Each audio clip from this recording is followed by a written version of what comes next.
Bismillahirrahmanirrahim. Assalamualaikum warahmatullahi wabarakatuh. Alhamdulillahirabbil alamin wa bihi nasta'in wa ala umuri dunya waddin. Wassalatu wassalamu ala asrofil anbiya'i wal mursalin wa ala alihi wa sahbihi ajma'in. Amma ba'du. Selamat sore ibu-ibu semua. Alhamdulillahirabbil alamin, pada kesempatan kali ini kita semua bisa berkumpul bertatap muka pada secara daring untuk memintasi positif. Untuk memulai acara ini, alangkah baiknya kita sama-sama memulai kegiatan pada sore Desimi hari ini di penanaman budaya Desimi. Bismillahirrahmanirrahim. Untuk acara selanjutnya yaitu sambutan yang akan disampaikan oleh Ibu Kepala Sekolah. Kepada Ibu Ahti Bhimah dipersilahkan.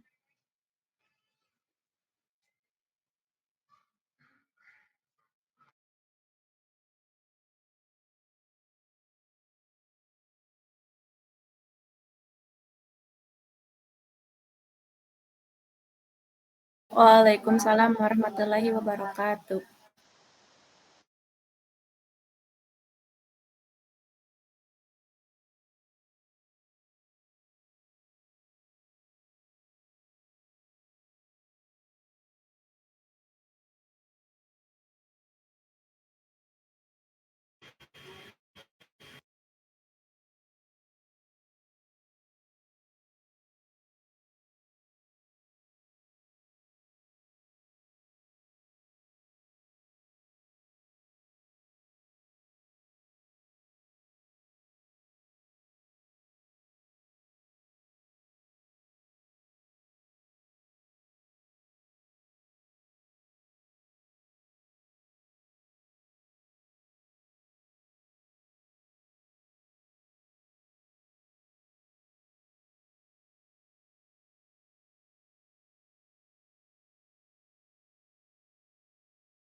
Waalaikumsalam.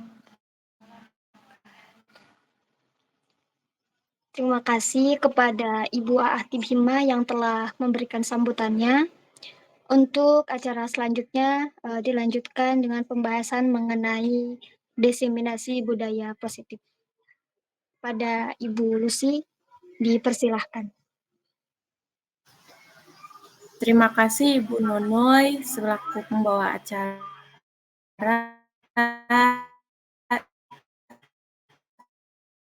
Dan terima kasih kepada Kepala Sekolah Ibu Ahti Bhimah yang sudahkan pembukaan acara.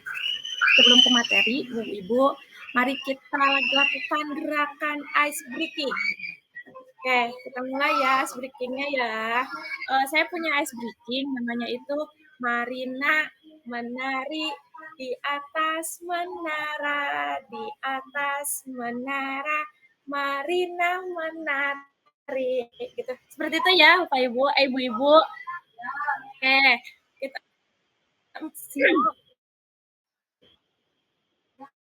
kita mulai.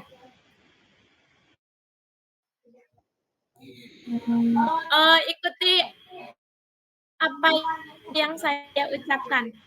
Marina menari, menari di atas menara. Marina menari, menari, Marina di atas menara. Yeay, ibu-ibu hebat. Terima kasih ibu-ibu sudah melakukan ice breaking-nya. Di sini saya akan membagi berbagi layar ya ibu-ibu, mohon izin untuk berbagi layar.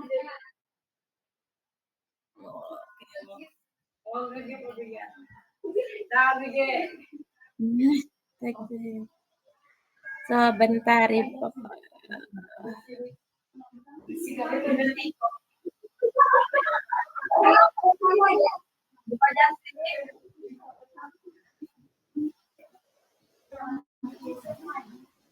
Bu Dewi Ari angge.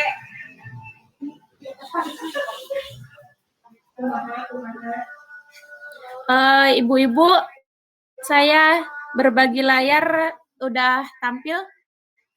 Ada kelihatan? Sudah. Nah, dari sini saya akan berbagi praktik baik mengenai penyebaran pemahaman dan penerapan pengenalan budaya positif. Saya sebagai CGP Angkatan 11, ini adalah salah satu tugas saya dari modul 1 yang budaya positif. Nah, untuk selanjutnya kita langsung saja ke inti permasalahan, bukan inti permasalahan, inti sebentar. Oke. Konsep inti budaya positif yaitu disiplin positif, nilai-nilai kebijakan universal, perubahan paradigma belajar, motivasi perilaku manusia, kebutuhan dasar manusia, posisi kontrol guru, keyakinan kelas, dan segitiga restitusi. Nah, tadi kan kita baru selesai akreditasi ya, ibu-ibu. Nah, untuk sebenarnya yang tadi diakreditasikan itu sudah mencangkup semua ini materi, hanya perlu penguatan saja dan pemahaman baru. Nah, dari budaya positif tersebut ada yang namanya pembelajaran dengan paradigma baru. Pembelajaran dengan paradigma baru merupakan pembelajaran yang dirancang berdasarkan prinsip pembelajaran berdiferensiasi sehingga para peserta didik belajar sesuai kebutuhannya, berdasarkan tahapan perkembangan sesuai teori psikologi modern untuk mewujudkan profil pelajar Pancasila. Nah, untuk profil pelajar Pancasila itu kan ada 6 elemen ya. Yang satu beriman, bertakwa kepada Tuhan Yang Maha Esa, dan berakhlak mulia, mandiri, bernalar kritis, kreatif, bergotong royong, dan berkebinekaan global. Terus kemudian perubahan paradigma teori kontrol atau ilusi kontrol. Yang pertama, ilusi guru mengontrol murid. Yang kedua, ilusi bahwa kritik dan pembuat orang merasa bersalah dapat menguatkan karakter. Yang ketiga, ilusi bahwa orang dewasa memiliki hak untuk memaksa. Yang keempat, ilusi bahwa semua penguatan positif, efektif, dan bermanfaat. Nah, untuk selanjutnya, perubahan paradigma stimulus respon teori kontrol. Siapa sesungguhnya yang memiliki kontrol? Stimulus respon. Kita mencoba mengubah orang agar berpandangan sama dengan kita. Teori kontrolnya yaitu kita mencoba mengubah orang agar berpandangan sama dengan kita. Yang kedua, perilaku buruk dilihat sebagai suatu kesalahan. Teori kontrolnya, semua perilaku memiliki tujuan. Stimulus respon yang ketiga, orang lain bisa mengontrol saya. Teori kontrolnya, hanya Anda yang bisa mengontrol diri Anda. Yang keempat, saya bisa mengontrol orang lain. Teori kontrolnya, Anda tidak bisa mengontrol orang lain. Dan yang kelima, pemaksaan ada pada saat bujukan gagal. teori kontrolnya, kolaborasi, dan konsensus menciptakan pilihan-pilihan baru. Dan yang terakhir, model berpikir menang atau kalah. Teori kontrolnya model berpikir menang-menang. Nah, di sini ada yang saya akan paparkan yaitu disiplin positif. Di mana eh, disiplin positif dari kata disiplina yang artinya belajar. Disiplin mengacu pada disiplin dari yang memiliki tanggung jawab terhadap apa yang dilakukannya berdasarkan nilai-nilai yang diyakini. Maka didapatlah disiplin positif merupakan salah satu cara penerapan disiplin yang bertujuan untuk menumbuhkan kesadaran serta memberdayakan peserta didik tanpa imbalan penghargaan atau reward, ancaman atau hukuman. Nah, kita sebagai pendidik, tujuan kita adalah menciptakan peserta didik yang memiliki disiplin diri sehingga mereka berperilaku mengacu kepada nilai-nilai kebajikan universal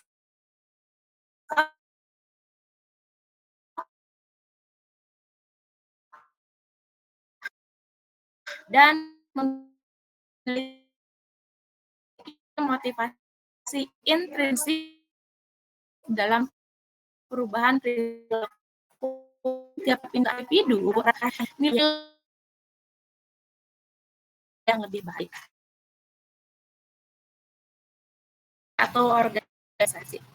Yang pertama, ada profil pelajar Pancasila.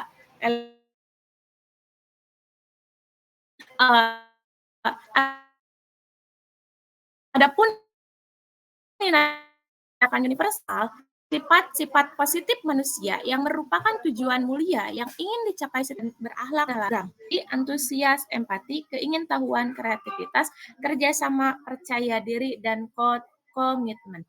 Yang ketiga ada keterampilan hidup atau life skill. Dapat dipercaya, lurus hati, pendengar yang aktif, tidak merendahkan lain, dan memberikan yang terbaik diri. Yang selanjutnya ada teori motivasi perilaku manusia. Nah, teori perilaku manusia ini ya, untuk menghindari ketidaknyamanan hukuman, motivasi intrinsiknya untuk mendapatkan imbalan atau penghargaan dari orang lain. Nah, dari penghargaan orang lain dapat penghargaan menurunkan kualitas, penghargaan mematikan kreativitas, penghargaan mengurangi motivasi intrinsik. Kemudian ada untuk menjadi orang yang mereka inginkan dan menghargai diri sendiri dengan nilai mereka. Itu merupakan motivasi intrinsik tujuan disiplin positif. Nah, untuk selanjutnya, ibu-ibu mari kita cermati tindakan guru. Kemudian ada hukuman, konsekuensi, atau restitusi. Yang pertama mungkin ada yang bisa jawab, mencatat 100 kali di dalam buku dengan kalimat saya tidak akan terlambat. Itu merupakan hukuman atau konsekuensi.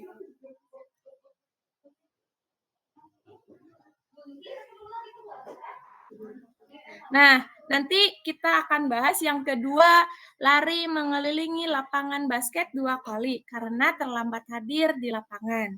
Itu menurut Bapak Ibu, menurut Ibu-ibu, menurut hukuman atau konsekuensi.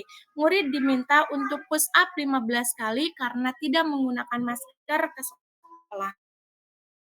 Menurut Ibu-ibu, hukuman atau konsekuensi silahkan pikirkan, nanti kita jawab bersama-sama.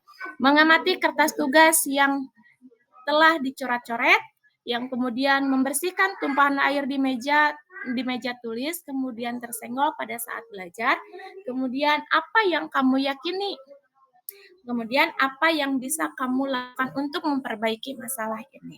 Nah, untuk jawaban yang tadi saya bacakan, ternyata yang pertama itu merupakan hukuman. Kenapa?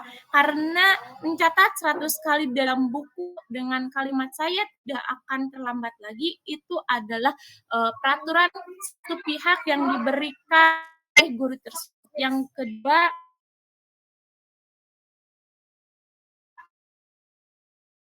juga merupakan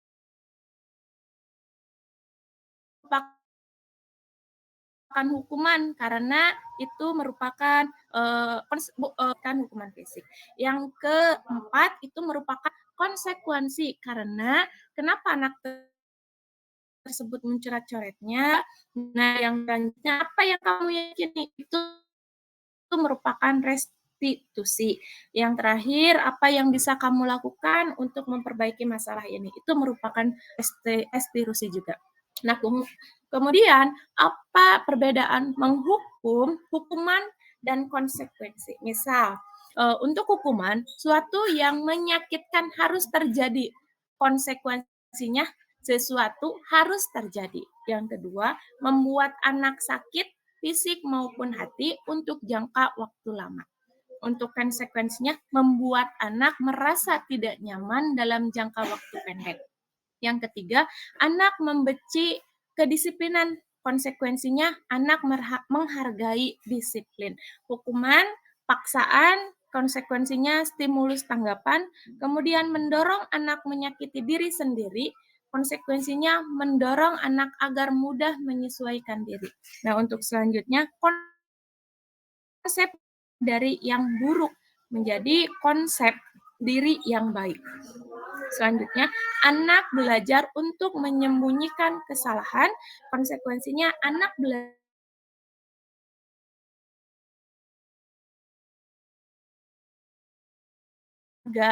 untuk konsekuensinya kehilangan hak belajar untuk memarah berharga diasingkan untuk sementara atau time out. Nah, untuk selanjutnya, apa itu restitusi?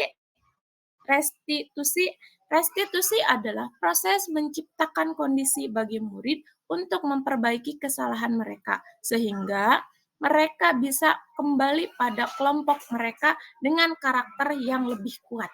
Restitusi juga merupakan proses kolaboratif yang mengajarkan murid untuk mencari solusi masalah, merekam, dan membantu murid berpikir tentang orang seperti apa yang mereka ingin menjadi tujuan mulia dan bagaimana mereka harus memperlakukan orang lain. Itu menurut Gosen tahun 2004. Nah, selanjutnya ada 9 ciri restitusi. Yang pertama, bukan untuk menebus kesalahan, namun untuk belajar dari kesalahan. Dua, memperbaiki hubungan. Yang ketiga, tawarkan, bukan paksaan. Restitusi menuntun untuk melihat keadaan diri. Restitusi mencari kebutuhan dasar yang mendasari tindakan. Yang keenam, restitusi diri adalah cara yang paling baik. Yang ketujuh, restitusi fokus pada karakter bukan tindakan. Yang kedelapan, restitusi fokus pada solusi. Yang kesembilan, restitusi mengembalikan murid yang berbuat salah pada kelompoknya. Kemudian ini adalah salah satu contoh identitas gagal dan identitas sukses. Misal di sini ada hukuman, ada konsekuensi, dan restitusi. Untuk yang pertama, sesuatu yang menyakitkan harus terjadi. Konsekuensinya sesuatu harus terjadi. Dan restitusinya adalah merupakan pilihan. Yang kedua, tidak nyaman untuk murid atau anak untuk jangka waktu panjang. Konsekuensi tidak menjangka waktu pendek. Restitusinya menguatkan untuk murid anak dalam jangka waktu panjang. Hukuman yang ketiga, korban. Konsekuensinya, restitusinya korban mendapatkan ganti. Hukuman yang keempat, murid atau anak akan tersakiti. Konsekuensinya, murid atau anak dibuat tidak nyaman. Restitusinya, murid atau anak mendapatkan penguatan. Selanjutnya, perilaku pasif agresif meningkat. Konsekuensinya, penguatan hanya bertahan dalam jangka waktu pendek. Restitusinya masalah terpecahkan. Hukuman yang selanjutnya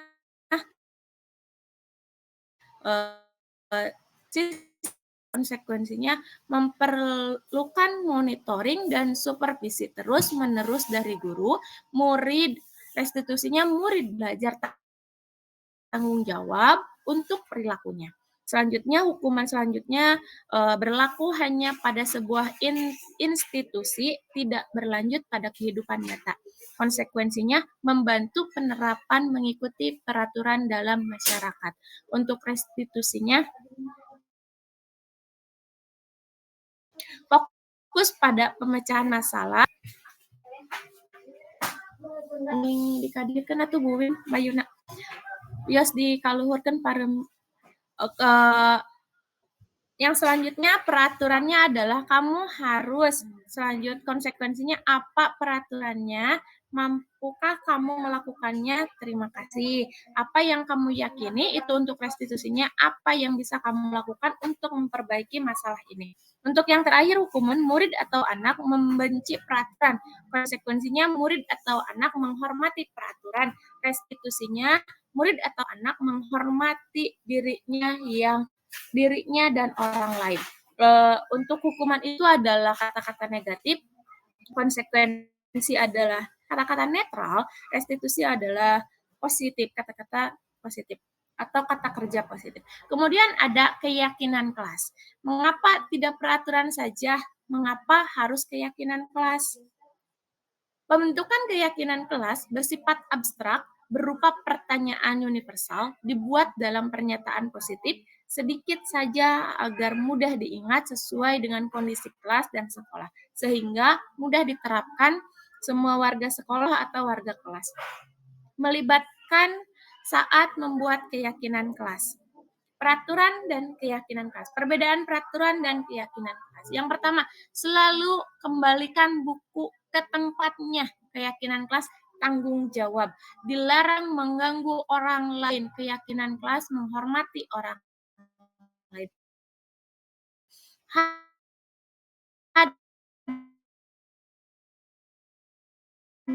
Hadir. Yang selanjutnya dilarang melakukan kekerasan. Keselamatan menghormati orang lain. Dilarang menggunakan narkoba, yaitu keyakinan kelasnya merupakan kesehatan pembeli itu mengganggu giliran. Keyakinan kelasnya adalah menghargai orang lain, bersabar. Peraturan yang selanjutnya menggunakan masker. Keyakinan kelasnya kesehatan, keselamatan.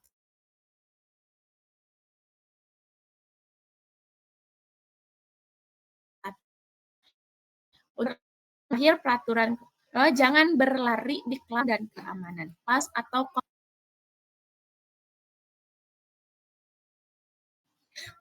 selanjutnya dan dunia kita lakukan untuk mendapatkan apa yang kita lakukan memiliki tujuan tertentu dan semua usaha terbaik yang kita lakukan adalah dalam rangka agar kebutuhan dasar kita terpenuhi. Ada 5 dasar kebutuhan manusia. Yang pertama ada bertahan hidup, kasih sayang dan rasa diterima, penguasaan, kebebasan, kesenangan. Kalau ada salah satu dari 5 kebutuhan dasar ini terpenuhi, maka harus terpenuhi. Yang contoh untuk bertahan hidup yaitu makan, pakaian, tempat tinggal, keamanan, kesehatan. Untuk yang keduanya kasih sayang dan rasa diterima, dipedulikan, berbagi, kerjasama,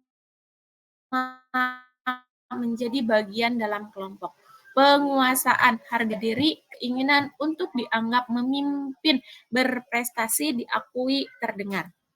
Kebebasan mandiri, memiliki pilihan, mencoba hal baru, mampu mengendalikan arah dirinya. Kesenangan, contohnya bermain, humor, antusiasme, dan tertawa. 5 posisi kontrol guru. Yang pertama, penghukum, pembuat merasa bersalah, menjadi teman, menjadi pemantau, dan menjadi manajer. Contoh penerapan 5 posisi kontrol guru. Kasus, siswa tidak memakai atribut lengkap saat upacara. Sebagai teman, guru-guru bisa berbuat seperti ini atau berkata, ayo dong ikuti aturan sekolah, tolong bantu ibu atau bapak ya kali ini ya sudah tidak apa-apa, lain kali saja sampai berbuat seperti ini. Itu adalah contoh kata-kata sebagai teman. Yang kedua ada sebagai pemantau. Kamu sudah melanggar peraturan sekolah, kamu tahu konsekuensinya. Setelah upacara, kamu beli atributnya ke koperasi dan jangan diulangi. Itu sebagai pemantau. Dan yang ketiga ada sebagai manajer. Apakah kamu tahu kesalahan kamu? Kira-kira bagaimana kamu memperbaiki kesalahan? Itu adalah contoh kalimat-kalimat ya guru yang sebagai manajer. Nah, yang selanjutnya posisi kontrol apakah aku. Nah, ayo ibu-ibu berada di posisi kontrol apa sekarang?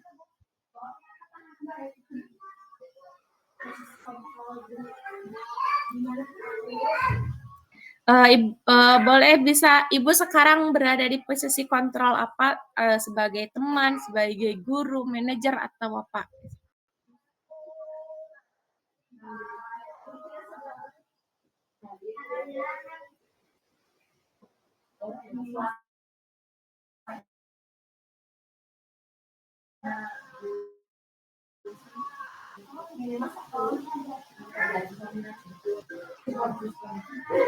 Ya udah, kita lanjutkan lagi. Pertanyaan-pertanyaan ini adalah kita akan jawab bersama ya ibu-ibu. Bisa jawab bersama ya. Saya kecewa sekali dengan kamu menurut ibu-ibu. Menurut Ibu Ulfah, saya kecewa sekali dengan kamu. Posisi kontrol apa yang diucapkan oleh orang tersebut? Boleh Bu Ulfah bantu saya? Saya kecewa sekali dengan kamu. Itu sebagai posisi kontrol apa? Sebagai teman, manajer, atau pemantau?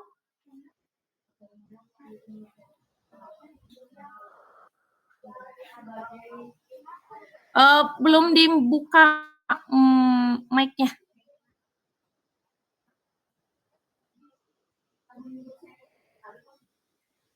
Iya, betul. Tadi yang sebagai ada yang 5 kontrol posisi guru.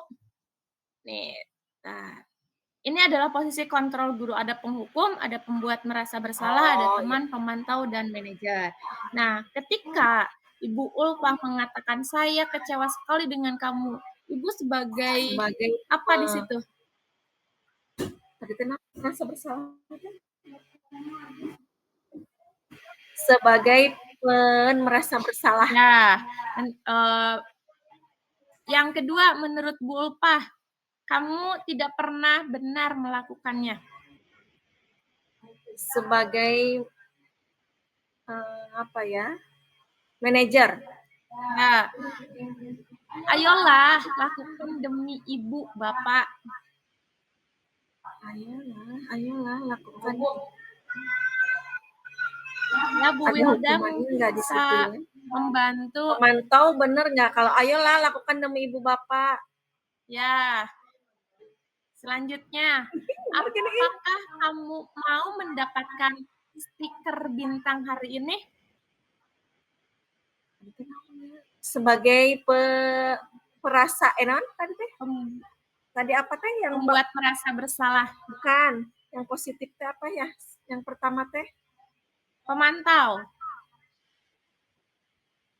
Ya, pemantau boleh itu. Salah ya. Bagaimana kamu bisa menyelesaikan masalah ini? Manajer. Kamu selalu yang paling benar. Kamu selalu yang paling terakhir. Oh ya, yang paling terakhir.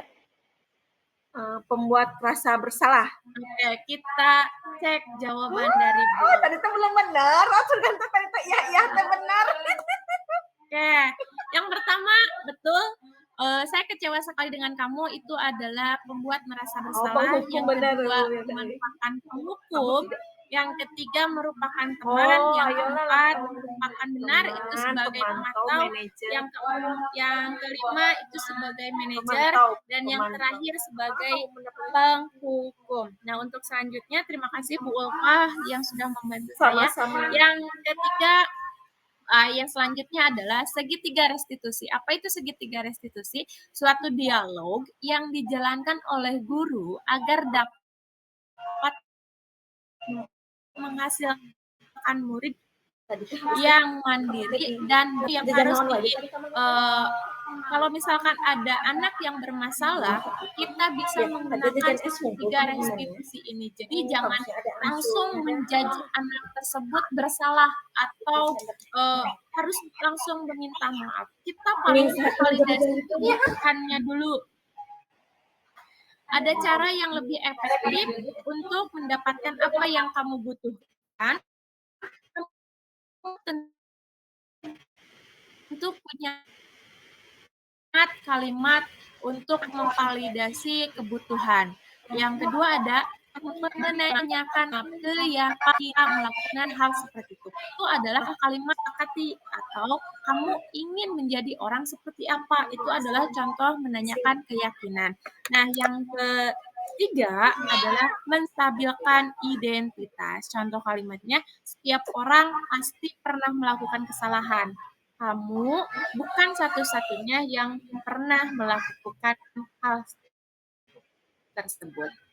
Selanjutnya, ini adalah contoh penerapan segitiga restitusi. Bisa dilihat oleh ibu-ibu.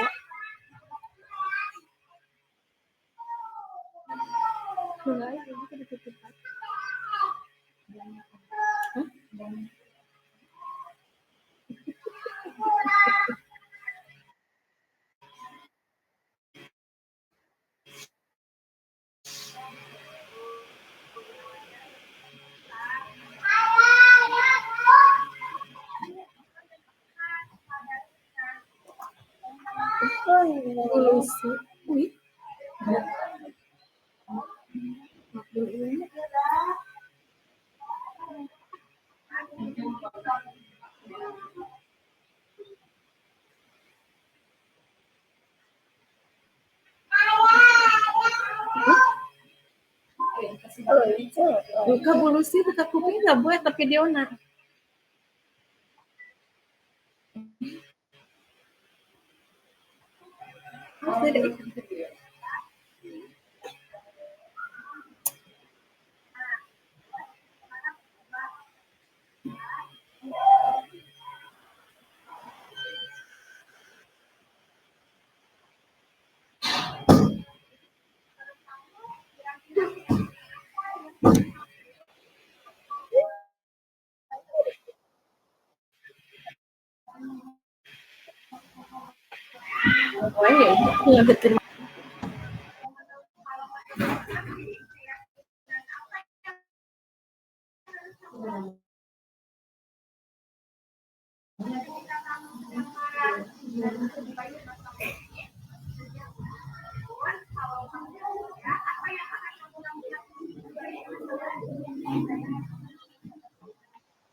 Contoh penerapan segitiga restitusi yang anak bermasalah. Jadi bisa melakukan dengan tahapan-tahapan segitiga restitusi. Yang pertama kita memvalidasi kebutuhan, yang kedua menanyakan keyakinan, dan yang ketiga menstabilkan identitas. Ini adalah contoh kedua dari penerapan restitusi di mana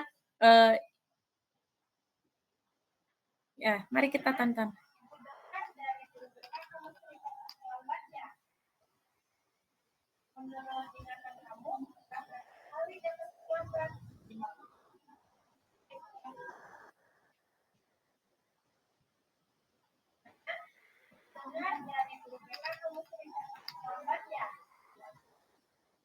Menurut ingatan kamu, berapa kali datang terlambat? Hari terlambat itu suatu kesalahan, bukan? Baik, berbuat kesalahan itu harus itu yang orang pasti memiliki kesalahan. Ini kita belajar dan ikut dan yuk, kita cari solusi bersama ya.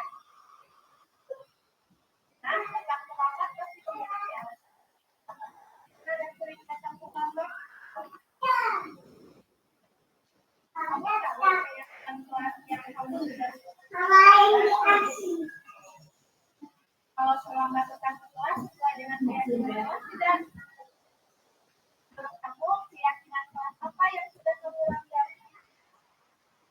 Kamu disiplin itu penting tidak?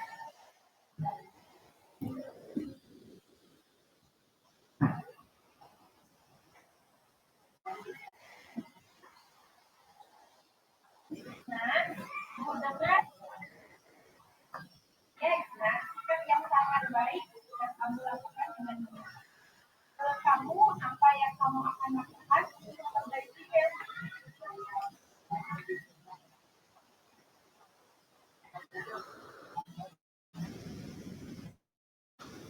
Baik, Isma, kamu sudah menerapkannya. Ibu akan bekerja sama dengan kamu supaya kamu tidak dalam terlambat di kelas. Sekarang kembali ke kelas ya. Nah, itu adalah contoh bagaimana mengatasi anak. Jadi jangan langsung menyalahkan anak tersebut. Kita tanya dulu apa penyebab mereka melakukan kesalahan. Nah, untuk kasus Isna ini adalah Isna ini sering masuk terlambat ke kelas. Nah, untuk kasus yang pertama itu adalah Putri yang pekerjaan kobongnya atau PR-nya selalu dilihat oleh temannya. Nah, seperti itu. Nah, untuk selanjutnya, terima kasih, salam dan bahagia. Ibu-ibu, terima kasih sudah menyempatkan waktunya dalam Desa sebagai pemateri. Terima kasih banyak atas partisipasi ibu-ibu dalam kegiatan diseminasi saya hari ini. Untuk selanjutnya saya stop presenting dulu. Nah, selanjutnya saya akan dilanjutkan ke Bu operator atau untuk menutup acara kali ini. Bu Nur Latifah mungkin bisa menutup.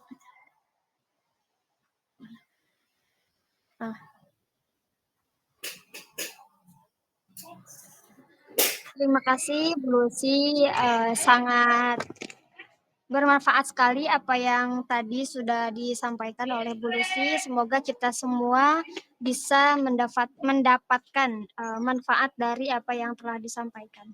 Amin. Mengakhiri pertemuan pada sore hari ini, marilah kita sama-sama mengucapkan hamdalah. Alhamdulillahirrabbilalamin. Ditutup dengan doa, subhanakallahumma wa bihamdika asyhadu an la ilaha illa anta astaghfiruka wa atubu ilaik. Cukup sekian yang dapat saya sampaikan, kurang lebihnya mohon dimaafkan. Wassalamualaikum warahmatullahi wabarakatuh. Waalaikumsalam warahmatullahi wabarakatuh. Terima kasih ibu-ibu, silakan bisa meninggalkan roomnya. Terima kasih sekali lagi atas bantuannya dan supportnya. Istirahat ibu. Terima kasih. Assalamualaikum warahmatullahi wabarakatuh. Waalaikumsalam warahmatullahi wabarakatuh.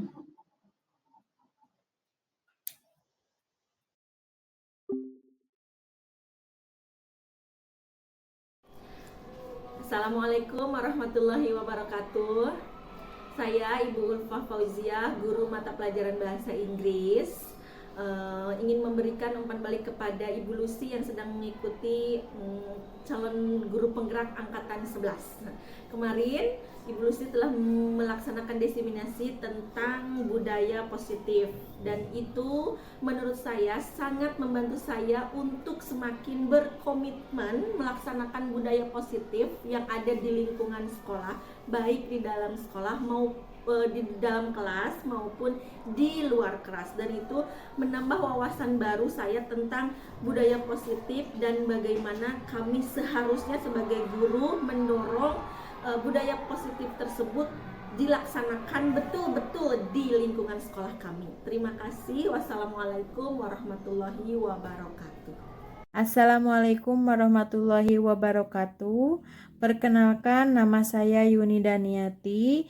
Setelah saya mengikuti diseminasi tentang budaya positif dengan narasumber Ibu Lucy Rahmayanti SPD, yang saya rasakan dari penjelasan Ibu Lucy yaitu tentang pentingnya budaya positif di sekolah sangat relevan, dan materi yang disampaikan oleh beliau itu memberikan wawasan yang langsung dapat kami terapkan dalam praktik pengajaran sehari-hari.